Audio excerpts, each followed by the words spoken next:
kita akan membahas mengenai materi menebarkan Islam dengan santun dan damai melalui dakwah, khutbah dan tabligh.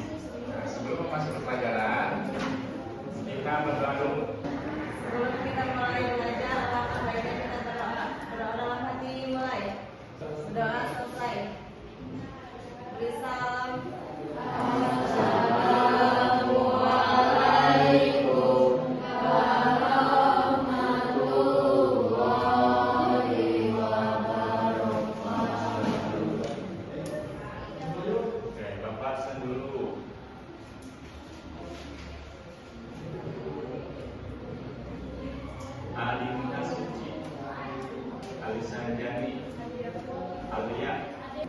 Nah, sekarang kita lanjutkan pembiasaan kita membaca Quran. Kemarin kita Al-Baqarah 105 ya. Sekarang silakan buka Quran surat Al-Baqarah ayat 106, kita baca sampai 100. Yuk, mulai.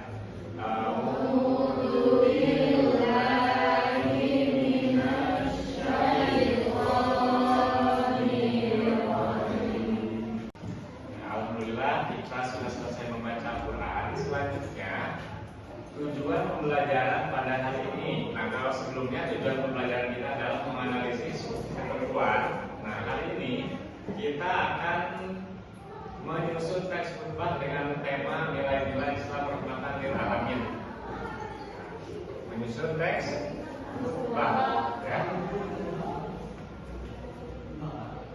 Selanjutnya tujuan pembelajarannya adalah kalian diharapkan mampu menerapkan ketentuan dakwah, khutbah dan tabligh.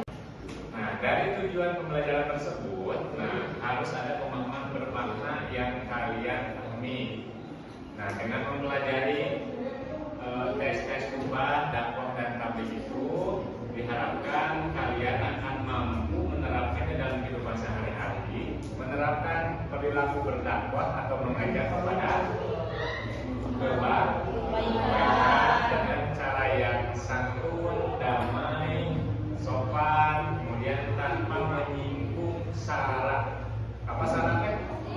Perasaan. Bapak ngomong perasaan.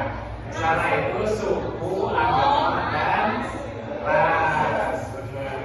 Perasaan aja kamu. Ya. Ini rasa. Syarat. Nah, sebelumnya ada nggak yang pernah mempelajari teks khutbah atau ceramah?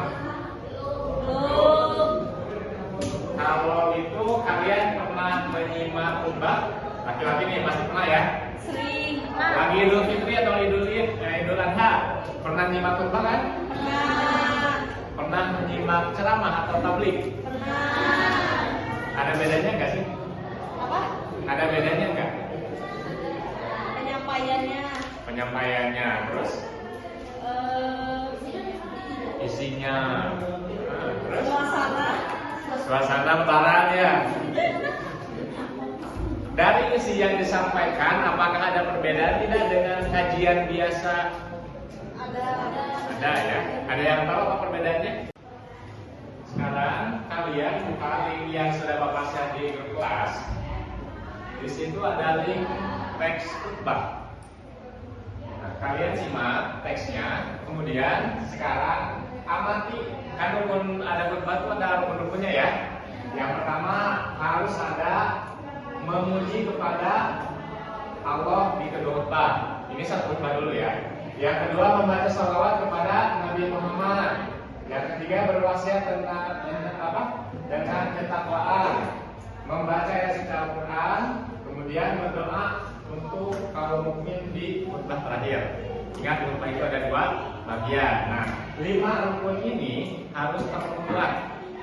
Nah, sekarang kalian amati, tentukan yang termasuk kepada memuji kepada Allah itu dari bacaan apa sampai apa, membaca sholawat kepada Nabi dari mana sampai mana, kemudian berwasiat apanya dari mana sampai mana, ayat suci Al-Quran beserta hadis, terjemah dan penjelasannya sampai mana. Kemudian ada doa dari mana sampai mana. ya, kalian amati. Nah, itu harus jadi bahan perbandingan ketika kalian menyusun teks khutbah nanti, ya. Oke, silakan dibaca dulu. Kalian tentukan kira-kira ini rukun yang keberapa, ini rukun yang keberapa. Silakan disimak teksnya yang ada di link tersebut. Baik, sekarang setelah kalian mengamati ini teks khutbah yang tadi di-share, sekarang silakan buat kelompok sesuai gaya belajar seperti sebelumnya.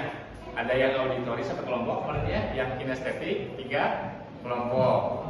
Tugasnya kalian susun teks khutbah lengkap dengan rukun yang ada, dari mulai membaca puji sampai doa, ya. Silakan setiap orang susun bagi-bagi job desk-nya, kemudian nanti dikumpulkan dalam 1 lembar kertas yang utuh berupa teks utuh khutbah. Nah, nanti kita akan presentasikan teks tersebut di depan kelas.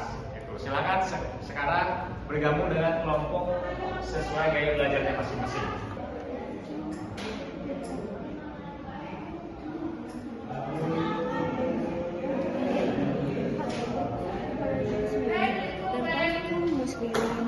Sekali konsisten, komitmen, dan komunitas dalam keadaan takwa kepada Allah Subhanahu wa Ta'ala.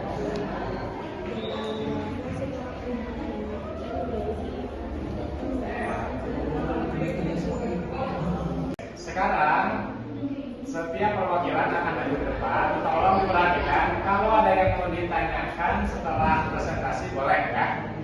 Silakan, boleh dimulai.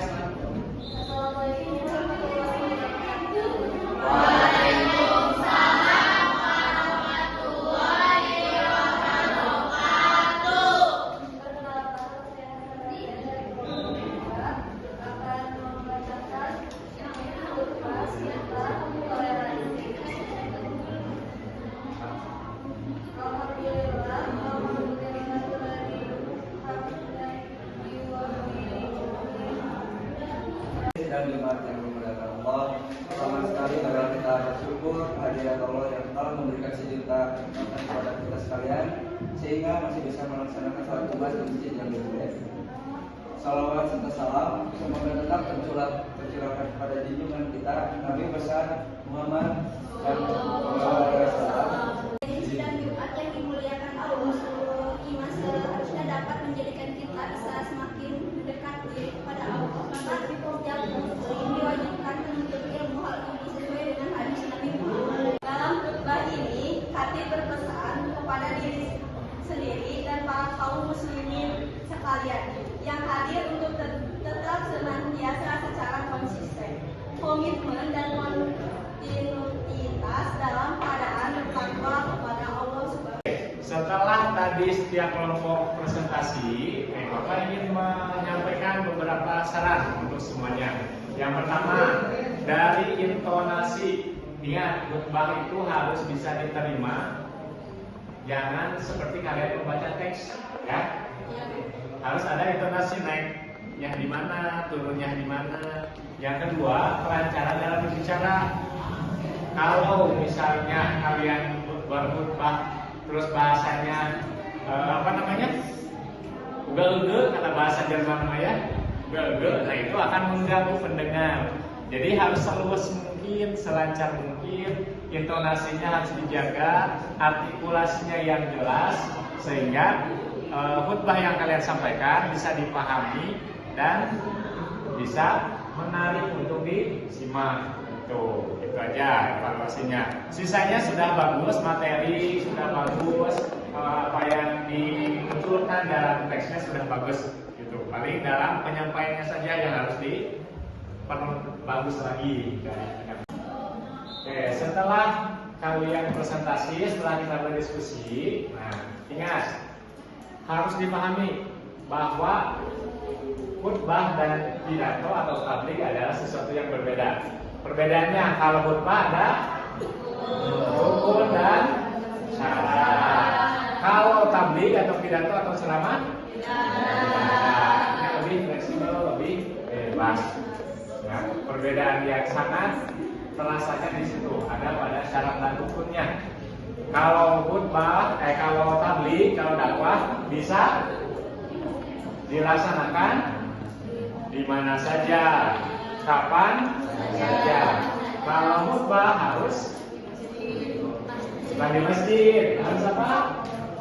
Ada waktu tertentunya. Mau sholat apa khutbah Idul Fitri ketika bukan bulan Syawal, atau khutbah Jumat hari Sabtu, enggak kan? Oke, sampai sini ada yang mau ditanyakan? Pak, Oke, baik. jadi ini saya dalam buku khutbah itu pada setiap itu ada yang panjang, di doanya itu ada yang panjang, ada yang pendek. Itu bagaimana, Pak? Oke. Dalam pelaksanaan sholat Jumat biasanya seringkali terdapat perbedaan dalam konten khutbah, tetapi rukunnya sama pada dasarnya. Ada yang berdoa itu panjang, ada yang pendek. Contoh nih di sekolah di masjid dekat kita, di penutupnya doanya pendek. Robbana atina fid dunya hasanah wa fil akhirati hasanah wa qina adzabannar. Selesai khutbahnya. Tapi di sebagian masjid ada yang berdoa itu panjang. Allahumma ighfir lil muslimina wal muslimat wal mu'minina wal mu'minat, dan seterusnya panjang. Apakah sama sah? Sama sah. Lantas apa yang membedakan mendefinisikan doa itu sendiri? Sama seperti puji, alhamdulillah, ada yang kenal alhamdulillah, itu ya. Jadi perbedaannya hanya pada kontennya saja, bukan pada rukunnya. Rukunnya tetap berdoa ya. Nah, sedangkan sebagian yang panjang itu menyebutkan kalau doa itu harus mengucapkan doa kepada seluruh muslimin dan muslimat, makanya doanya panjang. Nah, kalau di sebagian golongan doa itu cukup berdoa saja, yang penting ada doanya gitu ya dalam khutbah. Ada lagi pertanyaan? Bisa dipahami semuanya? Bisa. Gimana sih? Aku pengen nanya, karena aku pernah itu di sholat ada yang berdoa. Nah, sholat itu. Ya, di belakangnya tuh banyak yang ngobrol, pengen tahu hukumnya apa. Oke. Orang yang mengobrol ketika khutbah dilaksanakan, maka ibadahnya tidak diberi pahala. Kenapa? Sebab khutbah itu selalu terikat dengan ibadah yang lainnya. Khutbah sholat Id berarti ada khutbahnya, ada sholatnya. Nah, ini sepaket. Kalian gak bisa ngikutin sholatnya aja, pas khutbahnya kalian udah pulang duluan, maka kalian tidak dapat pahala hari raya Id. Ini laki-laki setiap Jumatan. Kalau Jumat itu kan khutbah dulu baru sholat. Kalau Idul Fitri, Idul Adha apa dulu? Apa dulu? Kalau Id itu sholat dulu baru khutbah.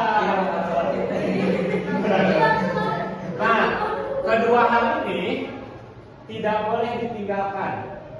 Laki-laki sholat Jumat, sebelum khotib naik mimbar, dia harus sudah masuk ke masjid, duduk mendengarkan khutbah. Tidak boleh ngobrol. Kalau ngobrol sama hukumnya kalian lagi sholat terus ngobrol, dapat pahala nggak? Batal sholatnya ya.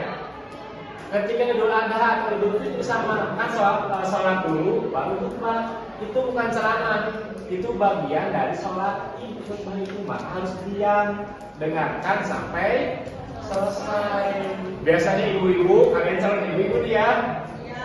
Kalau khutbah sholat sudah selesai, terus imamnya khutbah, ngobrol, dapat pahalanya kan kalau gitu. Ya. Nah, jadi khutbah itu satu kesatuan dengan ibadah lainnya. Dan pelajaran kita alhamdulillah sudah selesai. Oke, kita tepuk tangan buat semuanya. Pada kesempatan ini mari kita refleksi. Yang pertama untuk Bapak, apakah pembelajaran pada hari ini bermakna? Bisa dipahami atau tidak?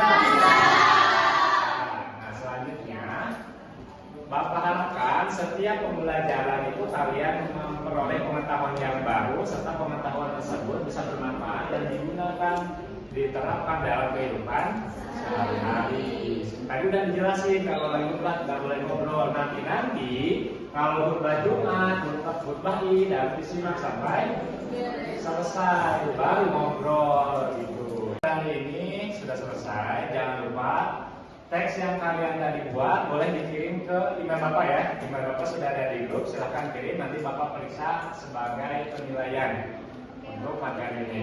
Nah, selain penampilan tadi, Bapak akan nilai susunan khutbah yang sudah kalian buat.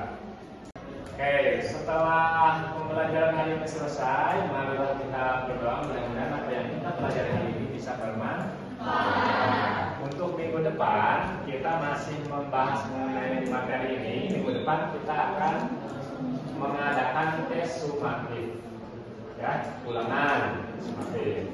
Nah, persiapan materi yang sudah kalian pelajari, jadi supaya dapat hasil yang maksimal. Oke, baik kita tutup saja pertemuan pada hari ini dengan